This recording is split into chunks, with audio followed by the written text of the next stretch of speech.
Welcome to another episode of Mike's Money Picks. Today on the podcast, we're breaking down the last college football slate of the year, or is it the first college football slate of the year? We're breaking down New Year's Day 2024. We've got a 5-game college football slate, 2 of which are the college football playoff. If you are watching on YouTube, you can see who I am repping. I finally get to break down my Texas Longhorns being in the college football playoff. So on this episode, we're going to break down the 5-game New Year's Day 2024 slate, and we are going to tell you who you need to be targeting for your DFS lineups on DraftKings and FanDuel. We are going to break it down game by game, position by position, and give you my thoughts and my plays as to how you need to be constructing your lineups, because this is a very interesting New Year's Day slate. We've got a huge contrast in the types of teams that we're seeing, in the game environments that we're seeing, and there's going to be a lot of options for constructing your lineup. So if you have been with us for the entirety of college football bowl season and you've been paying attention to how many guys on here I've talked about being in the transfer portal and opting out and declaring for the draft,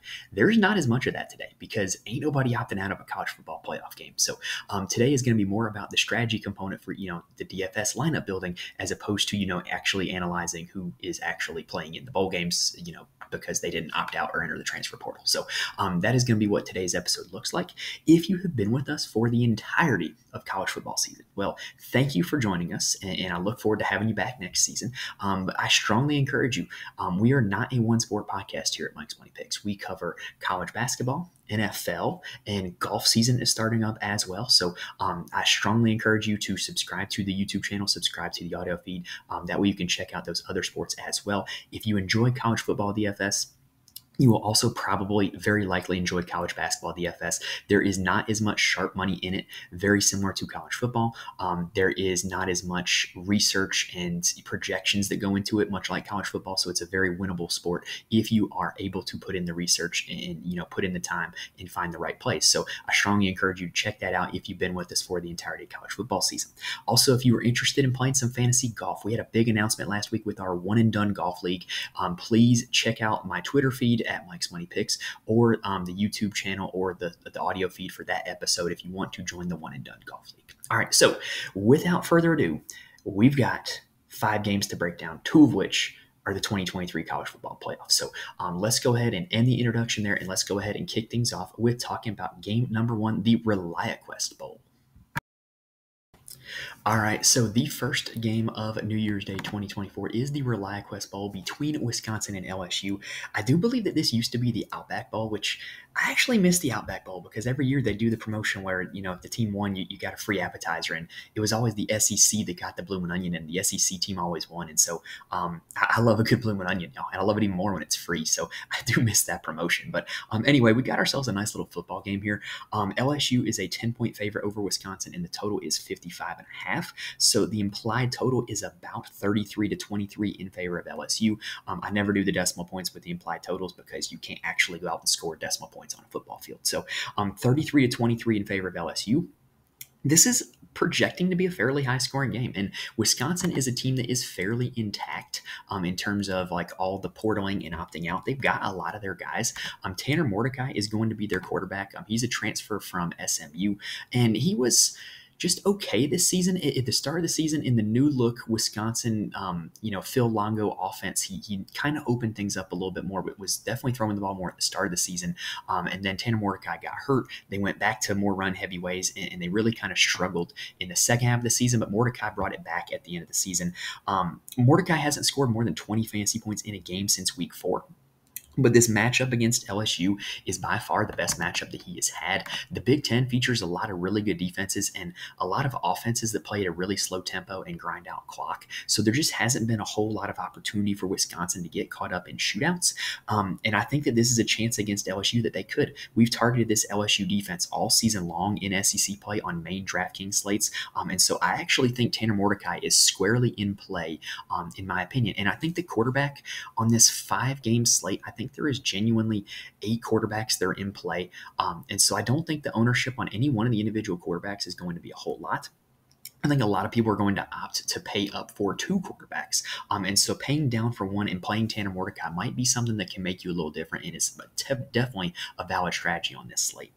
Now, On the LSU side, obviously they do not have Heisman Trophy winner Jaden Daniels. They will be starting Garrett Nussmeier. He has been the backup all season long. He's played a little bit in relief of Daniels in like blowouts or like when Daniels went to the medical tent. I don't know that much about him. I do not believe he is the runner that Daniels is. He did come into that Alabama game and play a few drives, and I don't remember him being very much of a running threat in that. So I don't think he gives you that same rushing upside that Jaden Daniels gave. But I think he is objectively a value on this slate because he's coming in at only $7,700 on DraftKings, and his team is implied 33 points. And so if LSU is implied to score 33 points, that would kind of mean that Nussmeier's likely to throw for 2, 3, or maybe even 4 touchdowns. And at a price tag of only $7,700, I think that is very reasonable. Now, at the running back position, Wisconsin is without their top 2 backs.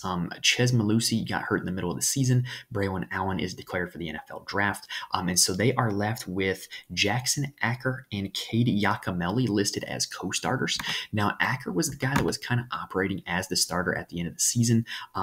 He had an undisclosed injury, though, but apparently he is playing in the bowl game. But the one word of caution is that they were listed as co-starters on the depth chart. So I definitely think that both Acker and Yakimelli are going to see some run in this game. And speaking of run, LSU is a team that you can run on. LSU has given up some big rushing days this season. They give up 30 fantasy points to Quinshon Judkins of Ole Miss, 35 fantasy points to Cody Schrader of Missouri, 28 fantasy points to Trevor Etienne of Florida, and 23 fantasy points to Marcus Carroll of Georgia State. So LSU is a run defense that you can definitely target. I wish I knew for certain which one was going to be getting more carries between Acker and Yakimelli, but I think if you were making enough lineups, you can make a case that you need to play a little bit of both of them because there is a chance that one of them could definitely pop off in this game. And also, with all the expensive quarterbacks and receivers on this slate, you're going to have to back end it with some value. And so playing one of these 2 guys at $4,500 or $4,000 is one way that you can do that. Now, on the LSU side, you've got Logan Diggs, who is playing in this bowl game. He was pretty solid around the middle of the season, and then he kind of got banged up from there. I also think that with no Jaden Daniels, that could be a recipe for him getting more work in the running game, as well as not getting his touchdowns vulture because Jaden Daniels does have a habit of rushing for touchdowns. So I think that would really bode well for Logan Diggs, playing with Garrett Nussmeier as opposed to Jaden Daniels. Now, Logan Diggs over the course of the season had 14 or more carries in 5 games. And in those 5 games, he had no fewer than 11 fantasy points. And 3 of those 5 were over 20 fantasy points. So Logan Diggs, when the workload has been there, has been a very productive player in DFS. And I definitely think that that's a possibility here on this slate with Jaden Daniels not playing. Now, let's go ahead and talk about the wide receiver position. So LSU does have all 3 of their big 3 wide receivers intact: Malik Neighbors, Brian Thomas Jr., and Kyron Lacey, as well as their tight end Mason Taylor. In my opinion, they're priced as if Daniels is the quarterback. I would have preferred to see them get a little bit of a price drop, but I totally understand why the DraftKings algorithm didn't account for that. In my opinion, though, no receiver on the slate, and there's some good ones on this slate, no receiver on the slate has either the floor or the ceiling as Malik Neighbors. Malik Neighbors has been over 20 fantasy points in 10 straight games. That is an incredible streak. And in that span, he has had 7 games over 30 fantasy points. That combination of floor plus ceiling is something that you do not see with everybody. And I think that Neighbors is objectively the best wide receiver play on the slate. The question becomes if you can, make enough salary, find enough value to get him in there, especially if you want to play 2 of the bigger quarterbacks on the slate. Now, what's even more impressive is that when you look at Neighbors next to his teammate Brian Thomas, Neighbors outscores him by about 7 fantasy points per game on the season, but Brian Thomas actually had 1 more touchdown this season than Malik Neighbors. So that just goes to show you how much more Neighbors is doing it in terms of the catches and the yards, than pretty much anybody else in the rest of college football. I think that my main interest in Thomas and Lacey would be as a pivot off of Neighbors. I probably would not play them both together. I would probably play Thomas as leverage against people playing Neighbors. Now, on the Wisconsin side, they have actually a legitimate option at wide receiver, and that is Will Pauling. Will Pauling has really come into his own as the wide receiver 1 this season, especially in the second half of the season. He scored over 14 fantasy points in 7 of his last 8 games, which is pretty darn good, especially for a guy who's coming in at only 4,600 on DraftKings. I think objectively he should be much higher priced than he is, and I think he is objectively a value, especially when you consider that LSU is a really good matchup for opposing offenses. Now, the other starters on the depth chart, Bryson Green is listed as a starter. He does have a Q tag next to his name. I think he is their second most talented wide receiver in that receiving core. And then you've also got Vinny Anthony, the second, who was making a little bit of run near at the end of the season, but never really popped off for a big game. He is listed as a starter on the depth chart, as well as CJ Williams is listed as a starter on the depth chart. So, those are the guys that you got for Wisconsin.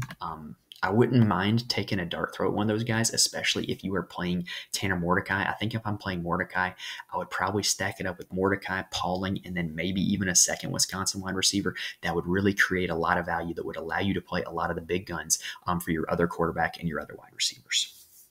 All right, now the second game of the day is going to be the Verbo Fiesta Bowl, which is going to be between Liberty and Oregon. And I think I'm going to call it the Rude Awakening Bowl, because Liberty has not played a team anywhere near the caliber of Oregon the entirety of the season. Liberty has played one of the weakest schedules in all of FBS college football, and while they are 13-0, I don't know if they're actually any good. So this spread in this game does not surprise me. Oregon is 16.5-point favorites with a total of 67.5. That means that the implied total is 42-26 in favor of the Oregon Ducks. That makes it the highest game total of the day, and it makes Oregon the highest team total of the day. So I definitely think this is a game that you're going to want to target, and I think that Liberty, even if you don't think they're any good, I still think they're going to be able to score points. Both Oregon and Liberty operate at a fast tempo. Liberty with the Hugh Freeze system, it is a very run-heavy system, but it is a system that gets plays off at a very fast manner. And so even if they go down, they're going to be getting off a lot of plays and having a lot of opportunities to accumulate fantasy points over the course of the game. Now, at the quarterback position, in my opinion, Bo Nix is objectively the best play of the day at the quarterback position. I think he is likely to finish the slate as the top scoring quarterback, and I think he is probably the one I will be playing the most of in my lineups. He averages well over 3 times value for his salary. We've talked about all season long how 3 times value is kind of like the baseline, where if you're playing a GPP, 3 times value out of everybody will likely get you to the min cash line. If you're playing a cash game, 3 times value out of everybody would likely get you cashing as well. So the fact that he averages that is like well over that is pretty darn good. He's been over 3 times value in 5 straight games, which is pretty consistent. And he's hit 4 times value for his salary, which requires a massive 36 fantasy points. He has done that 3 times over the course of the season. So he's shown you a ceiling as well. And this is cheaper than we've seen Bo Nix for most of the season here at $9,000. So I will gladly buy the discount in a matchup where he's implied to score 42 points as a team. Yeah, I think this is a great spot for Bo Nix. On the other side, do not sleep on Caden Salter though. I think he makes for a very high ceiling game stacking partner with Bo Nix. My primary interest in Salter would be playing him as a game stacking partner. I don't think I would play him and play nobody from the Oregon side. Caden Salter does have 3 games this season over 40 fantasy points, which is not something that you see every day. He actually averages more fantasy points per game than Bo Nix, but he has not played the schedule that Bo Nix has.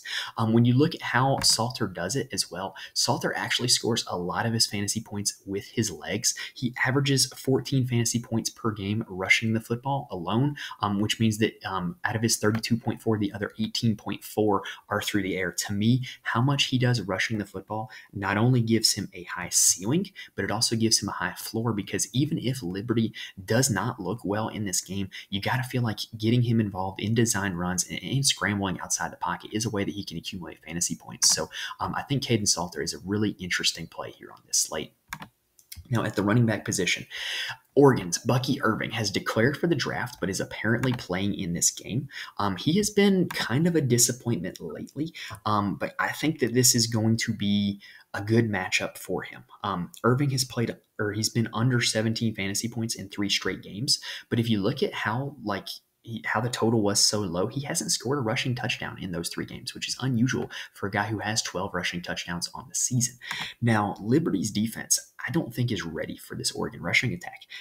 Liberty gives up 3.9 yards per carry on the season, and that was against Conference USA competition. They have not played a team with a quality offensive line like Oregon, and so I could see Oregon just absolutely running roughshod over this Liberty defense. And I'm definitely going to be making some builds where I don't have Bo Nix and I do have Bucky Irving, just in case, all of Oregon's touchdowns come from the run game. I think this Oregon offense is going to be able to score one way or the other. And I think it actually wouldn't be a bad game stacking idea to pair Irving with Caden Salter on the Liberty side in case, it goes back and forth and Oregon is still scoring all their touchdowns rushing the football. Now, on the Liberty side, Quentin Cooley is their workhorse back. He averages 16.4 carries per game, which is pretty doggone good for a running back in college football. Oregon's rush defense is pretty stout, though. They only give up 3.3 yards per carry, which definitely makes it a little bit tougher for Cooley. He's either going to need a lot of volume at 3.3 yards per carry, or he is going to need some touchdowns in order to hit value. But the good news is he does have 5 multi-touchdown games this season, so the upside is definitely there from playing Cooley, and I don't think a whole lot of people are going to be rushing to play him. Now, the backup running backs in this game, don't discount them either. Jordan James has vultured some touchdowns from Bucky Irving this season, as well as gotten some run in games where Oregon's won by multiple possessions. So if you think this game is a blowout, he might be an intriguing play. And then Billy Lucas is the RB2 for Liberty. This is such a run-heavy offense that even their RB2 has gotten double-digit carries in each of the last 3 games. Now, let's talk about the wide receiver position. So for Oregon, the big news is that Troy Franklin has opted out of the bowl. He averages 25 fantasy points per game. So you got to feel like those 25 points that Franklin has have to be redistributed to the other Oregon wide receivers, right? Well, Tez Johnson was pretty much on par with Troy Franklin over the last 5 games of the season. In fact, if you add up their totals for the last 5 games, they were very close to even. 4 of Tez Johnson's last 5 games were over 20 fantasy points, and 2 of those 4 were over 30 fantasy points. So Tez Johnson already has a massive ceiling and a massive role in this offense, even when Troy Franklin was involved. So you got to feel like, Franklin not being there, I don't think you can just dump all of Franklin's points onto Tez Johnson, but I think he's certainly not a worse play because Franklin is not a part of the offense. Now, the other guys that start at the wide receiver positions for Oregon are going to be Trayshawn Holden and Gary Bryant Jr. They've been just kind of meh this season, if I'm being honest. All the production has gone to Franklin and Johnson, and so maybe one of them could break out in this one now that Franklin is not involved in the offense. And then also Kyler Casper is a guy I'm going to highlight. He's a freshman that all the beat writers at Oregon are really excited about, and they think he's going to get some extended run in this game. He's only $3,000. Again, this is purely speculation. I'm not saying to go play Kyler Casper. I'm just saying that from what I have read, the beat reporters are hyping him up. They say he's really talented. They say he's going to get some runs. So just something to take note of. And then at the tight end position, you also have 2 guys who will play for Oregon. You've got Terrence Ferguson and Patrick Herbert. I see them both as being touchdown-dependent plays who very, very, very well may score a touchdown with Oregon being implied 42 points. Now, on the Liberty side, they have a very clear wide receiver 1 in CJ Daniels.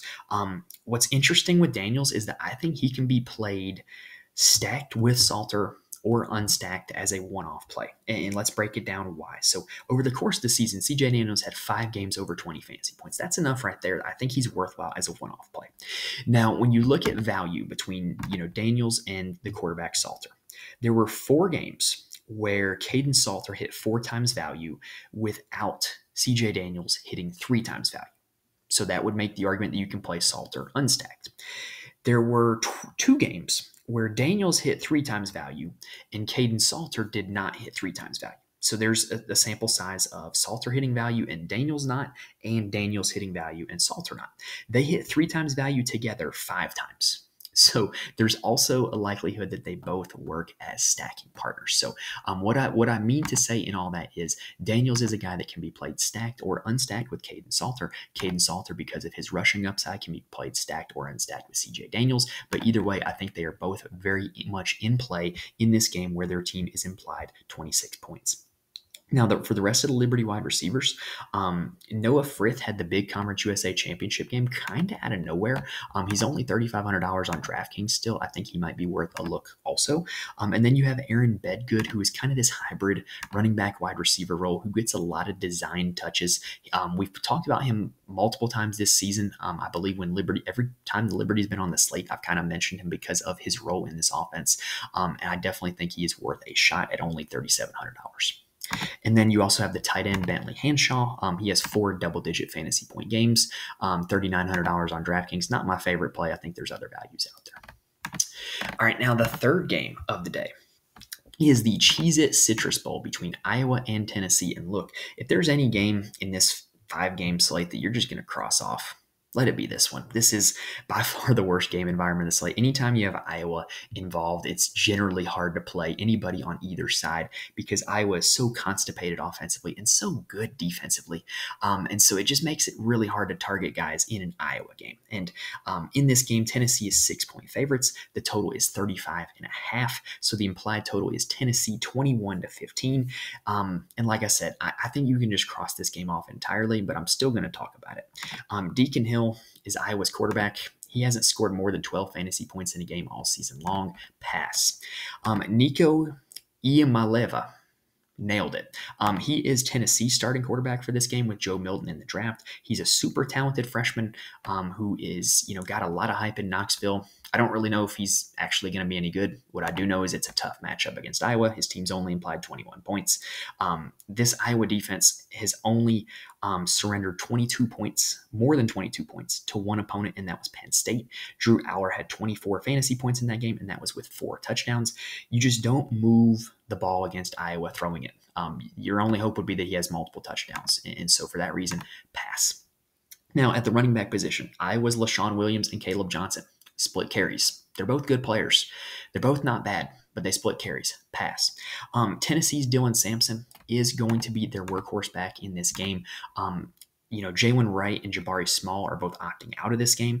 Tennessee had employed a 3-headed monster with Wright, Small, and Sampson, and now it's only Sampson. He's literally looking around like the Fresh Prince of Bel-Air meme with Will Smith at the end of it, like he's the only one left in the room now. So he should have a lot of workload in this game. Where it goes, I don't know, because Iowa only surrenders 3.0 yards per carry on the season. But the good news is that if you combined Wright, Small, and Sampson into one player this season, then they would have scored 33 fantasy points per game. So maybe getting the whole workload is enough to get Dylan Sampson over the edge. At the wide receiver position, both these teams are pretty concentrated. Iowa essentially only throws to 3 guys, and that is Ostrenga, Brown, and Reganey. Again, I'm just not really interested in attacking this Iowa passing offense. Pass. Since the injury to Brew McCoy, Tennessee has gotten very concentrated as well. Squirrel White has seen a lot of heavy volume, especially in terms of like short and intermediate passes, which may be how they decide to attack this Iowa defense. Ramel Keaton is the deep threat, so he may be a guy that all he needs is 160-yard touchdown to hit value. And then you've also seen Chaz Nimrod operate as the third receiver in recent weeks. You will also see a little bit of Caleb Webb, but again, I am not going to be targeting this game heavily. I'm just getting you guys those names that way you know who is the starters and who to play and who not to play if you do choose to target this game. The thing is with DFS, and I say this all the time, sometimes a bad play becomes a good play when nobody plays it. And so maybe nobody is going to play this Iowa-Tennessee game, and so maybe you might be the only one that plays it if one of these guys does go off. That's about the only endorsement I can give of this, is that all those guys are going to be very lowly owned. All right, that does it for the first segment. So that was the first 3 bowl games of the day. Now we get to have some fun. Now we get to talk about the college football playoff. So let's go ahead and take a quick breather, and then we are going to talk CFP. Now, before we start talking the CFP, I do want to mention there are a few places where you can get more information from me. First off, you can follow me on Twitter, aka X, at Mike's Money Picks. I do my best to tweet out the DFS rundown for every college football and college basketball slate, as well as tweet out any updates to the show, whether it be on YouTube, audio, whatever. I tweet out all the updates on there. And then I'm also more than happy to answer any start, sit, or lineup questions on Twitter if you reach out to me. Just at Mike's Money Picks, reach out to me if you need anything. I'm also in the Fantasy Corner Discord. Link is in the description on YouTube as well as on the audio feed. Basically, the Fantasy Corner Discord has a lot of smart people who play a lot of DFS for a lot of different sports. And basically, for college football, college basketball, NFL, NBA, we're in there every day, bouncing ideas off each other, talking strategy, talking lineups, and then sweating it out, watching the games and chatting in there together. And it's a lot of fun. It's a great community to be a part of. And if you're looking for people to talk DFS with, I could not recommend it more. And then I also write a full article for every college football and college basketball slate to my Patreon, patreon.com/Mike's Money Picks. I profile my core plays as well as kind of my lineup strategy and attack strategy for the slate. There are not a whole lot of people out there doing this for college football and college basketball. I'm not going to sit here and promise that you're going to instantly win GPPs, but I can promise it that you can read it, get the information, get the strategy, and use it to help make your process better. And lastly, if you're looking to try something new this college football season, or really, I guess, 2024, because some places, some laws just changed if you're watching this on January 1st. If you're looking to sign up for any new DFS, player prop, or sportsbook site, head on over to signupexpert.com/Mike's Picks. They give you the best offers and promo codes for any new users on any of those sites. And it'll even sync to your location and show you what is available to you in your state or province. So signupexpert.com/Mike's Picks if you want to try something new. All right, so let's go ahead and talk these two college football playoff games. Now, I will go ahead and get this out of the way. There was a lot of controversy behind the selection of this college football playoff. And look, I get it. If I were an FSU fan and my team went undefeated and did not get in, I would be sick. I would be gutted that my team didn't get a chance to compete in this playoff. But at the same time, I don't think FSU would have been competitive, and especially without Jordan Travis. And I think if FSU wanted to be in the playoff, they should have beat Louisville 59-0 in the ACC championship game. But what's going to happen with this college football playoff, though, is Alabama and Texas are going to give us a good product for these two games. And all of the controversy about the selection between those two teams, or really just that one team with Alabama, is going to be gone because the product on the field is going to be good. The committee ended up picking four teams that are going to give you two good football games, in my opinion. And I think this should be a very entertaining college football playoff. Now, whether that's the right way to do it or the fair way to do it is another story, but I think that all the controversy behind the selection of the four teams is going to go away once the two games actually happen on the field. So this first game, the Rose Bowl between Alabama and Michigan, the 1-4 matchup. We've got Michigan as a 2-point favorite in a total of 44.5, one of the lowest totals of the day, and which means the implied total is Michigan 23-21. I see this being what Vegas does. I see it being a low-scoring defensive slugfest between two teams that love to run the football and play defense. I was hoping that we would get a discount on J.J. McCarthy on DraftKings for this game. He has not scored over 13 fantasy points in a game in his last 5 games, which is not good. It's really not good. It's not indicative of somebody who's priced at $7,800. And he has 1 passing touchdown in his last 5 games. That's not what we want in DFS, right? Now, the good news is I believe that the J.J. McCarthy of last year and earlier this season is still in there somewhere. 6 of his first 8 games this season were over 22 fantasy points. So I think J.J. McCarthy could be a sneaky contrarian play if Alabama sells out to shut down the run. You got to remember with Nick Saban, and the way he approaches games, it's very Belichickian because that's who he learned from. Nick Saban is going to try to take away what you do best when he plays against you. And so if he shows up and just says, we're going to put 8 or 9 in the box and we're going to dare you to beat us throwing, then J.J. McCarthy could have a pretty successful day passing the football. We have seen this Bama secondary not hold up all that well against the likes of Texas, and against Georgia. They didn't look all that great in spurts either. So I could definitely make an argument that J.J. McCarthy should be a sneaky DFS play in this game. Now, for the Alabama side, I'm going to be honest, Jalen Milroe is the primary guy that I am targeting for my DFS lineups because he's kind of a one-man army in terms of production because of what he does throwing the football and running the football. It's really kind of a fool's errand to look at like a season sample of totals for Milroe, because basically what ended up happening was after the Ole Miss game, Alabama pretty much retooled their entire offense to take advantage of Milroe's legs and kind of feature that and showcase that. And they made their decision that he was the quarterback going forward. So that's kind of how their season has gone. But in their last 4 games against FBS competition, Jalen Milroe is averaging 15 carries per game. So you're getting a guy who is basically a running back plus a quarterback when you roster Jalen Milroe. And for that reason, I am very interested in playing him. I think that with Alabama being implied 21 points, it's very likely that he accounts for all 3 of those touchdowns that they score. And I think that he is a very solid play in DFS for what he does running and throwing. Now, on the running back side of things, I'm not overly interested in the Bama running backs. You got McClellan and Roydell Williams, who are going to split carries in all likelihood. McClellan only had 2 games all season over 17 fantasy points and none above 22 fantasy points. Roydell Williams only had 1 game above 15 fantasy points. There's just not a whole lot of ceiling there with Jalen Milroe being such a part of the run game, especially with all the touchdowns that Milroe accounts for. Now, for Michigan, Blake Corum ended the season strongly.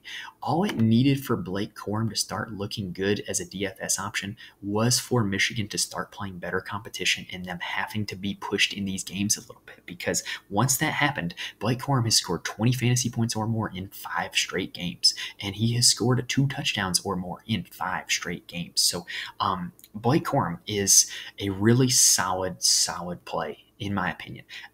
Again, I do think you have to be worried about Alabama showing up and daring Michigan to throw the football and taking the run away from them, but I do think the Corum is a very solid play nonetheless.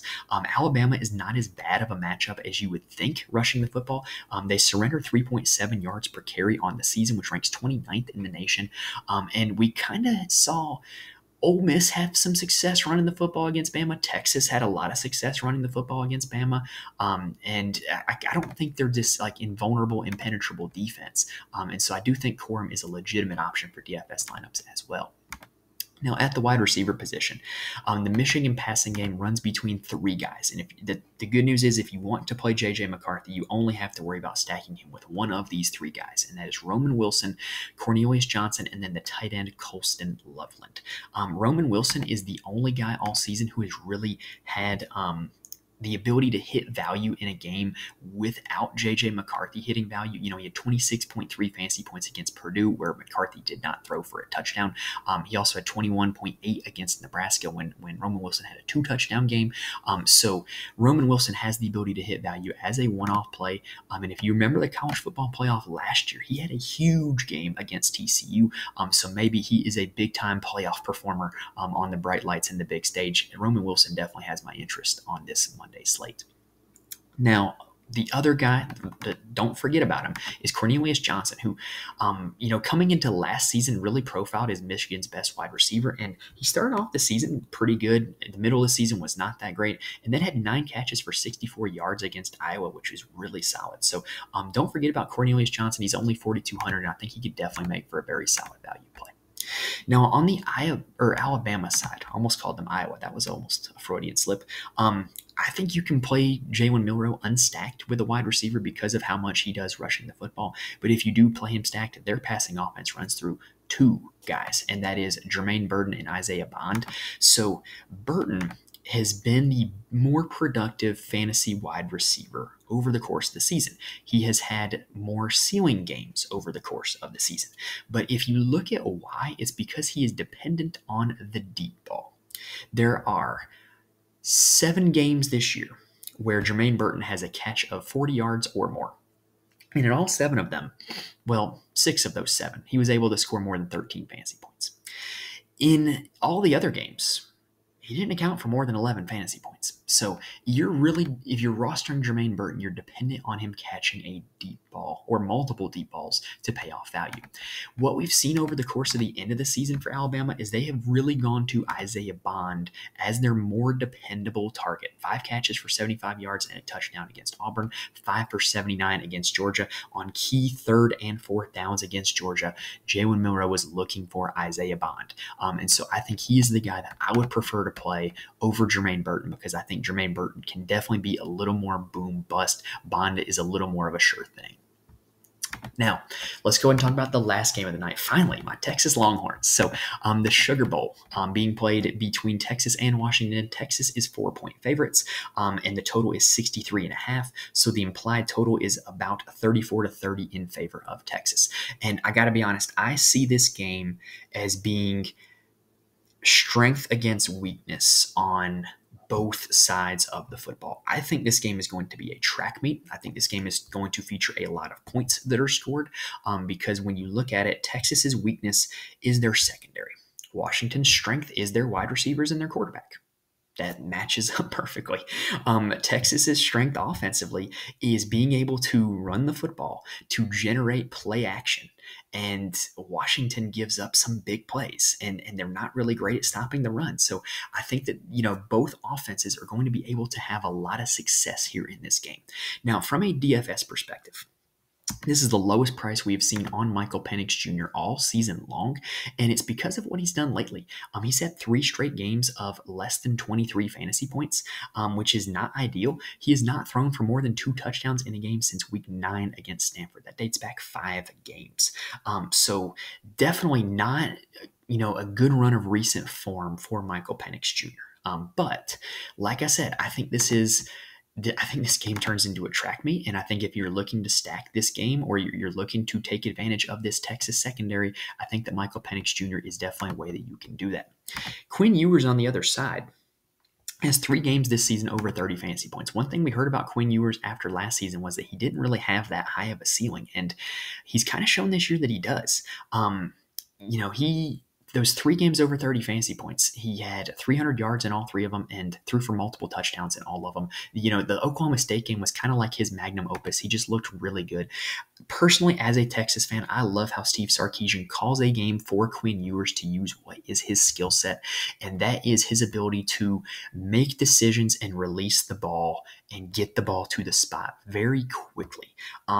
There's a lot of RPOs in this offense where Quinn's quick release gets the ball there quicker than other quarterbacks, and it just creates more space and gives guys more room to run than you would have if the ball wasn't getting there as fast. So really big fan of Quinn Ewers, as you can probably tell. So I actually think that Washington is a defense you can play quarterbacks against. They gave up 34 fantasy points to Caleb Williams and 27 fantasy points to Bo Nix twice this season. So when they did play good quarterbacks did have success against them. My primary interest in playing both of these guys would probably be to play them together in a game stack. I think that for either of these guys to reach their ceiling, it would probably require the other to reach their ceiling as well. Because if Washington is scoring a lot of points, that is going to cause Texas to play more aggressive offensively. Steve Sarkisian will get super conservative if he's playing with a lead, which would lead to less passing volume for Quinn Ewers and less fantasy points for Quinn Ewers. So if Penix is scoring a lot of points, I think that'll lead to Ewers scoring a lot of points. This would be probably my favorite game of the day to stack up with both quarterbacks. Now, at the running back position, I have zero interest in playing Dylan Johnson of Washington, just being honest. I think he's touchdown dependent, and I think he's a solid player, don't get me wrong, but this is not how you attack Texas. You do not attack Texas running the football. You do not score touchdowns on them running the football because their defensive line is elite. Only 2 players all season have rushed for 100 yards against Texas. That was Harrison Whaley of Wyoming, who did a lot of that in garbage time, and Dylan Gabriel of Oklahoma, who did it from the quarterback position. So even the great Ollie Gordon, Devin Neal, DJ Giddens, none of them got 100 yards against Texas. So I have no interest in Dylan Johnson for that reason. Texas is going to play 3 backs. CJ Baxter is going to get the first crack. He is a super talented freshman. I really like CJ Baxter. I think he's the future of the running back position for the Longhorns. And if the game is close, if the game is in the balance, he's the guy you're going to see the most of. But you will see them spell him with some carries for Jaden Blue. You will also see Keelan Robinson. He plays kind of like a gadget role. They will bring him in to run jet sweeps or to catch screen passes, stuff like that. They will get him involved in the offense because of his elite speed. So he would be a guy that if you're playing Showdown DFS or if you're playing, the small slate, if you're just playing the College Football Playoff slate, Keelan Robinson would definitely be a guy I would have my eye on because he could come in and have 2 carries for 2 touchdowns. Now at the wide receiver position, this is where this game gets interesting to me. So Washington has their big 3 receivers all back: Rome Odunze, Jalen Polk, and Jalen McMillan. The Pac-12 title game was the first game that they had all 3 played healthy since week 3 And in that game, you had Rome Odunze go for 8 catches, 102 yards, and a touchdown. You had he did not score a touchdown, just 8 for 102. You had Jalen Polk go for 5 for 57, and you had Jalen McMillan go for 9 for 131. The other weapons, Westover the tight end, Giles Jackson, Devin Culp at tight end, and Jeremy Bernard, they'll be used in packages, but the 3 receivers, Odunze, Polk, and McMillan, those are the guys who are going to play all of the snaps. Now, I think it's important to look at with these 3, the 4 games that they have played together. So weeks 1 through 3 and the Pac-12 title game. Rome Odunze has averaged 28.3 fantasy points in those 4 games. Jalen McMillan has averaged 26.2 fantasy points in those 4 games. And then Jalen Polk has averaged 20.1 fantasy points in those 4 games. Odunze actually has McMillan beat out by 1 in terms of total catches. So I think if you are playing Michael Penix Jr., I think it would be wise to play 1 or maybe even 2 of these guys. My preferences would be Odunze and McMillan. I think that when all 3 of these guys are active, I think that, it kind of Jalen Polk turns into the third wheel a little bit. And so I think Odunze and McMillan are the 2 you would want. If I was only playing one of them, in terms of a point per dollar play, I think McMillan is the best points per dollar play out of those 3 wide receivers. Now on the Texas side, this is another interesting scenario. The good news is that they have a super concentrated wide receiver room. You've got Xavier Worthy, Adonai Mitchell, and Jordan Whittington at wide receiver, and Jatavion Sanders, the tight end. Those are the only 4 that play. They run 11 personnel pretty much the entire game. If they do any kind of substitution, they bring an extra running back on. They don't bring an extra wide receiver on. So those 4 are going to be playing all of the snaps. That's the best news with Texas's receiving core. Now, over the course of the season, Adonai Mitchell was the more productive Texas wide receiver over the second half of last season, but it's because of his touchdown total. Adonai Mitchell has 10 touchdowns on the season, whereas Xavier Worthy only has 5 touchdowns on the season. So if you are a touchdown regression person, I think it stands to reason that Worthy is due for some touchdown regression. And I think that they're both very solid plays in their own right. I think they're both very solid plays as stacking partners. More on that in a second. Jatavion Sanders, the tight end, is a huge mismatch for opposing defenses. He has not been healthy all season long. If he had been healthy, he would not be $4,700 on DraftKings right now. He just had his best game of the season against Oklahoma State, 8 catches, 105 yards, and a touchdown. Now, when it comes to playing Texas wide receivers, if I were stacking up Quinn Ewers, I would probably stack him up with 2 Texas wide receivers. And the reason why is because when you look at Worthy and Mitchell's game logs, the 2 of them combined for 40 fantasy points in 6 of 12 games this season. All of the games that Quinn Ewers went big, the 2 of them combined for over 40 fantasy points. So if you are counting on a big game from Quinn Ewers, just go ahead and play 2 of the Texas wide receivers. Now, it doesn't necessarily have to be Worthy and Sanders, or Worthy and Mitchell, because Sanders, in his own right, in 2 of those games where Worthy and Mitchell accounted for 40 fantasy points, Sanders added on another 19 and another 28.7. So there's plenty to go around. When Quinn Ewers is on it, there's enough to feed 2 wide receivers easily in this Texas wide receiver room. And so if I'm playing Quinn Ewers in my DraftKings lineups, it is going to be with at least 2 of these Texas wide receivers between Worthy, Mitchell, Sanders, and Whittington. All right, so that does it for the college football, not November 1st, it's New Year's Day. New Year's Day slate of College Football DFS on DraftKings and FanDuel. We broke down all 5 games, including the 2 College Football Playoff games. If I had to give official picks for these 2 College Football Playoff games, obviously you know who I'm picking for the Sugar Bowl. I'm picking my Texas Longhorns, and I think that Michigan is going to get it done against Alabama. I think that Michigan kind of has that us against the world mentality right now, and I think Alabama is actually surprisingly limited offensively and not as good defensively as we think. So I think you're going to have a Michigan-Texas national championship game, and we'll see if I'm right about that. I certainly hope I'm right about half of that.